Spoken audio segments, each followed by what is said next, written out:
Assalamualaikum warahmatullahi wabarakatuh. Materi kita kali ini adalah pencatatan akuntansi. Pada materi sebelumnya kita sudah belajar mencatat transaksi dengan menggunakan persamaan akuntansi hingga menyusun 3 buah laporan keuangan, yaitu laporan laba rugi, laporan perubahan modal, dan neraca. Nah, di sini kita sudah belajar bagaimana transaksi dicatat dengan menggunakan persamaan akuntansi ya. Kalau kita perhatikan di sini, maka pencatatan seperti ini sangat tidak efektif karena kalau perusahaannya nanti sudah berkembang, di mana pos-pos di sini banyak, maka akan menyulitkan ya, di mana nanti di sini kita harus membuat kolom-kolom yang banyak sekali. Kemudian yang kedua, pencatatan satu persatu seperti ini, kemudian dijumlah satu persatu juga sangat tidak efektif dan risiko kesalahannya juga lebih besar. Kemudian tidak ada catatan mengenai transaksi apa yang nomor 1 dan nomor 2 dan seterusnya, sehingga menyulitkan kita untuk mengevaluasi lagi apakah transaksi itu sudah dicatat dengan benar. Oleh karena itu, pencatatan dengan persamaan akuntansi ini sangat jarang digunakan atau barangkali tidak pernah digunakan di dalam praktek akuntansi di perusahaan. Nah, pada pertemuan ini kita akan belajar mencatat transaksi di dalam akuntansi dengan cara yang lebih baik. Siklus akuntansi. Nah, di sini adalah gambar atau skema atau diagram dari siklus akuntansi. Siklus akuntansi ini menjelaskan bahwa dalam satu siklus, transaksi-transaksi yang ada di perusahaan nanti akan dicatat atau diproses di dalam akuntansi mengacu pada urut-urutan yang ada pada siklus ini. Ya, kita lihat pertama adalah transaksi di perusahaan. Transaksi ini kemudian nanti akan dicatat di catatan yang disebut jurnal umum. Setelah semua transaksi dicatat dalam jurnal umum, nanti dipindahkan ke buku besar. Bentuk catatan ini nanti kita akan lihat ya, sementara kita pahami dulu siklusnya. Setelah catatan dari jurnal umum dipindah ke buku besar, maka nanti dibuat neraca saldo. Fungsi dari neraca saldo ini untuk memeriksa keseimbangan debit dan kredit dari saldo yang ada di buku besar. Setelah itu dibuat jurnal penyesuaian. Setelah dibuat jurnal penyesuaian, dibuat lagi neraca saldo berdasarkan data penyesuaian yang telah dimasukkan di sini.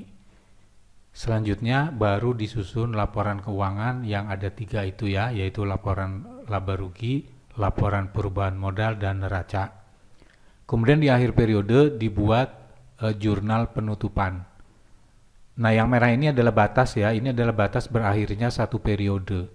Kemudian sebelum memulai periode yang baru, ada transaksi, ada satu proses yang harus dilaksanakan dulu. Ya, jadi misalnya transaksi bulan Januari, maka nanti di akhir bulan Januari setelah dibuat jurnal penutupan, maka nanti dibuat lagi jurnal balik sebelum memulai proses transaksi yang baru di bulan berikutnya, yaitu bulan Februari. Jurnal umum.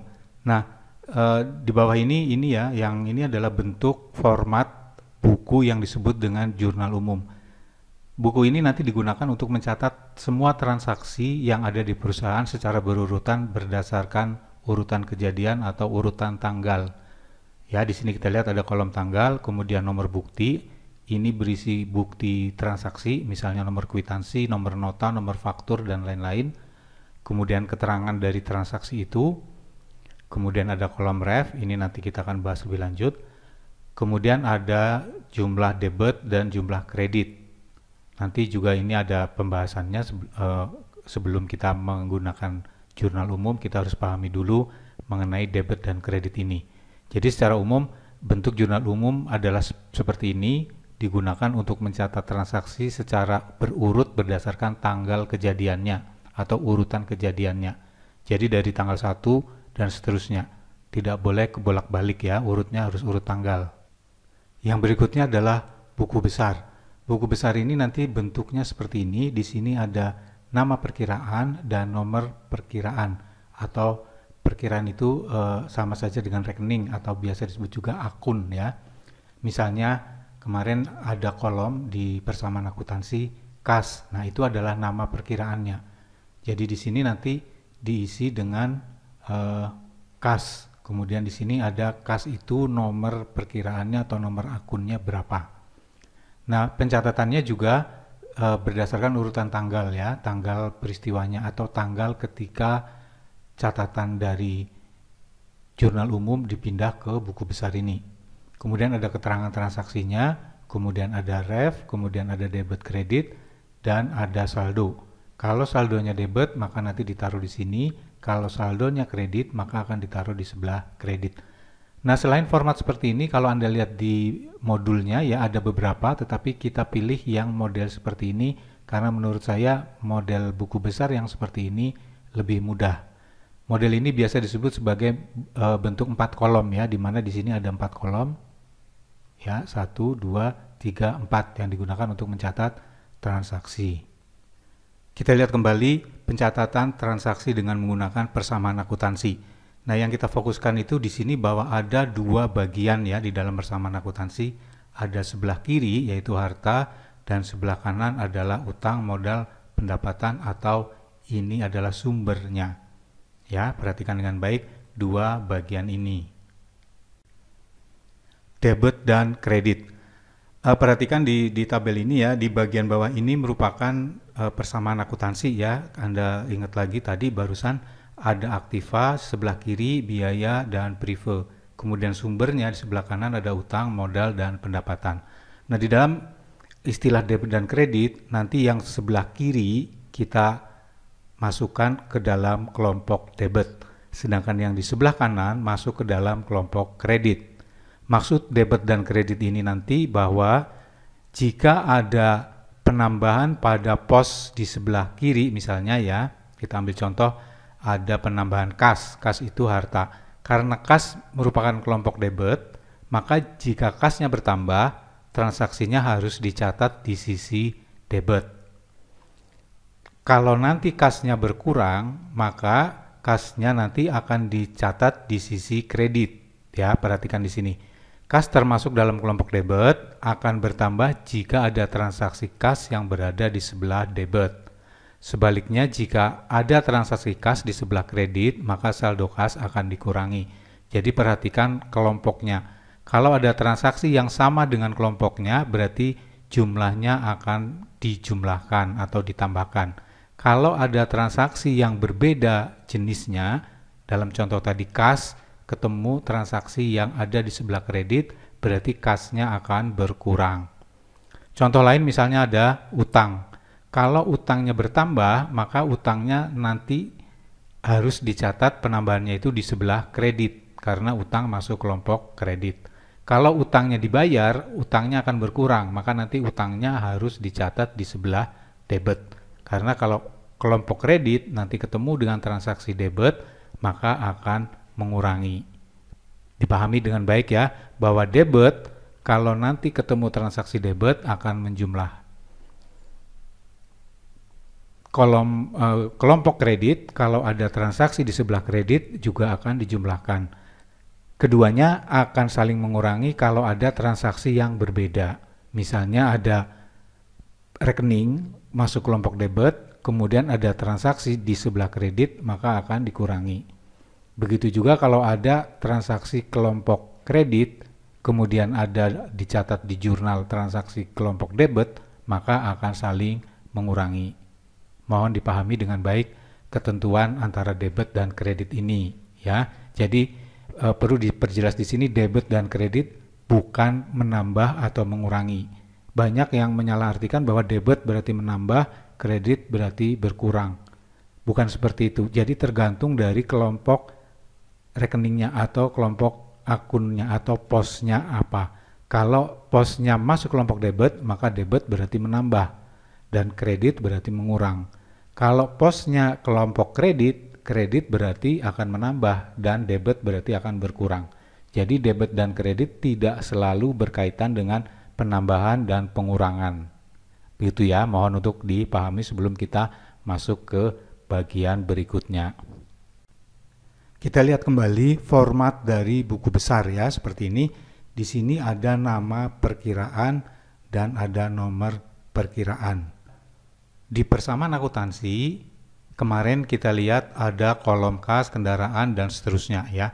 Nah, setiap kolom ini nanti akan dibuatkan satu lembar buku besar ya. Jadi nanti ada buku besar kas, buku besar kendaraan, buku besar alat, dan seterusnya. Kemudian masing-masing buku besar tadi untuk kas, kendaraan, dan seterusnya itu masing-masing akan diberi nomor ya. Nah, di sini nanti diberi nomor, di sini nama perkiraan misalnya kas, perlengkapan, kemudian masing-masing ada nomornya. Penomoran rekening akun buku besar. Di sini saya buatkan contoh penomoran rekening untuk masing-masing akun yang ada di buku besar. Nah, cara membuat penomorannya adalah dengan membentuk kelompok dari masing-masing rekening atau pos atau akun ya. Nomor awalan 1 untuk aktiva, nanti yang nomor 2 untuk kelompok utang, kemudian 3 untuk kelompok modal, 4 untuk pendapatan, 5 untuk biaya perusahaan.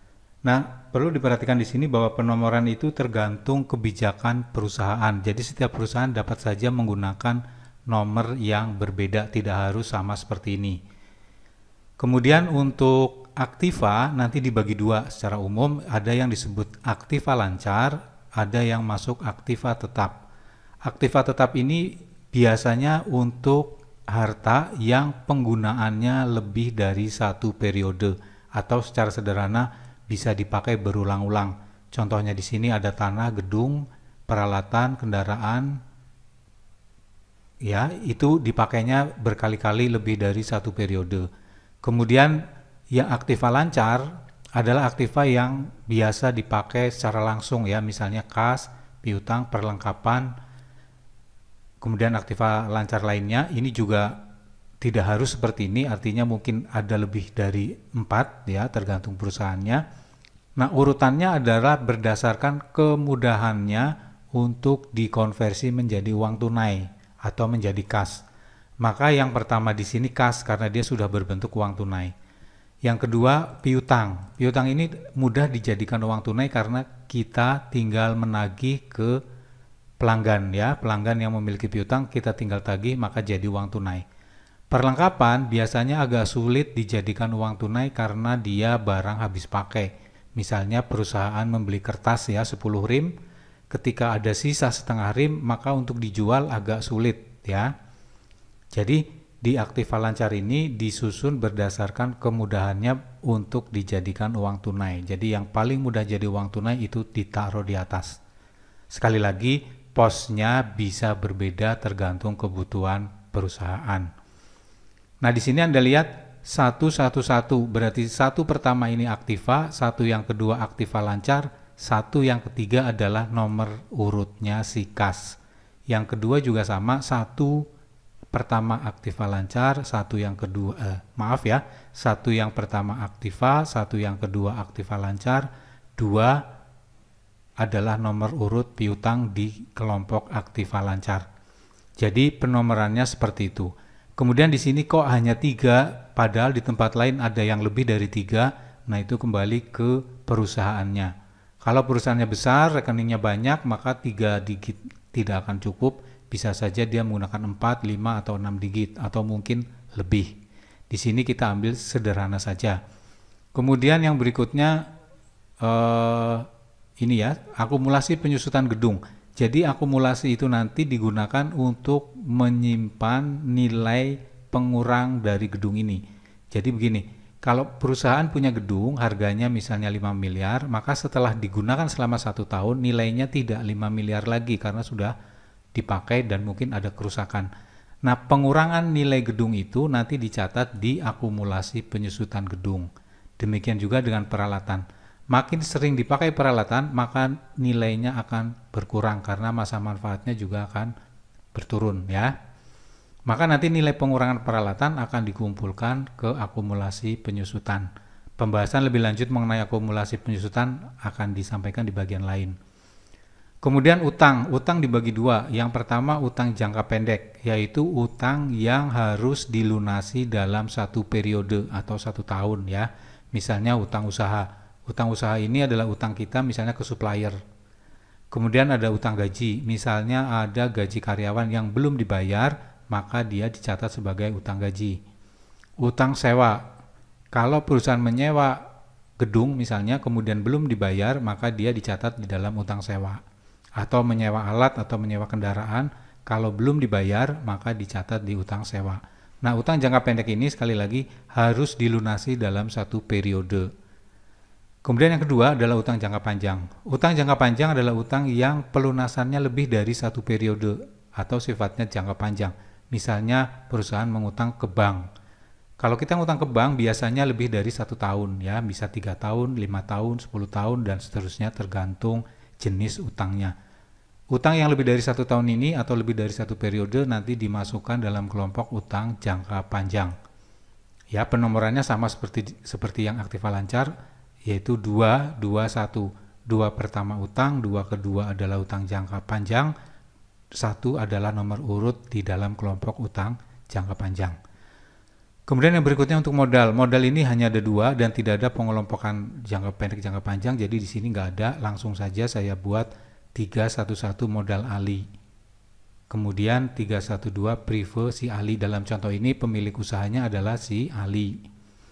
Kemudian berikutnya yang keempat yaitu pendapatan. Pendapatan umumnya juga sama dibagi 2 seperti halnya utang ya. Nah, pendapatan yang pertama adalah pendapatan dari kegiatan usaha atau disebut pendapatan usaha. Kalau kemarin kita membuat transaksi untuk perusahaan ekspedisinya si Ali, maka pendapatannya adalah pendapatan jasa karena jenis usahanya adalah usaha jasa. Kalau jenis usahanya perdagangan, maka nanti di sini penjualan ya, yaitu berasal dari penjualan barang dagangan. Karena kita perusahaannya kemarin adalah perusahaan jasa, maka di sini pendapatan jasa. Kemudian yang kedua atau 42 ini pendapatan di luar usaha, artinya pendapatan yang diperoleh berasal bukan dari kegiatan utama perusahaan. Jadi kalau si Ali kegiatannya adalah jasa ekspedisi, maka kalau dia nanti ada pendapatan bunga itu bukan kegiatan utama dari ekspedisi ya. Jadi dia masuk ke pendapatan di luar usaha. Ini hanya sebagai contoh saja. Kemudian kelompok kelima adalah biaya perusahaan. Biaya perusahaan ini umumnya dibagi 2 juga. Yang pertama adalah biaya operasional atau biaya yang umumnya terjadi di perusahaan. Kemudian yang kedua adalah biaya pemasaran, yaitu biaya yang terkait dengan kegiatan pemasaran, contohnya biaya iklan. Ya, jadi ini dibagi menjadi 2. Nah, sekali lagi aturan ini umumnya seperti ini tetapi tidak mengikat. Masing-masing perusahaan boleh menggunakan penomorannya masing-masing sesuai dengan kebutuhannya. Jika masih ada yang belum dipahami, silahkan Anda lihat lagi materi ini, ya, diulangi lagi sampai Anda paham, baru kemudian kita lanjutkan ke materi berikutnya. Terima kasih. Wassalamualaikum warahmatullahi wabarakatuh.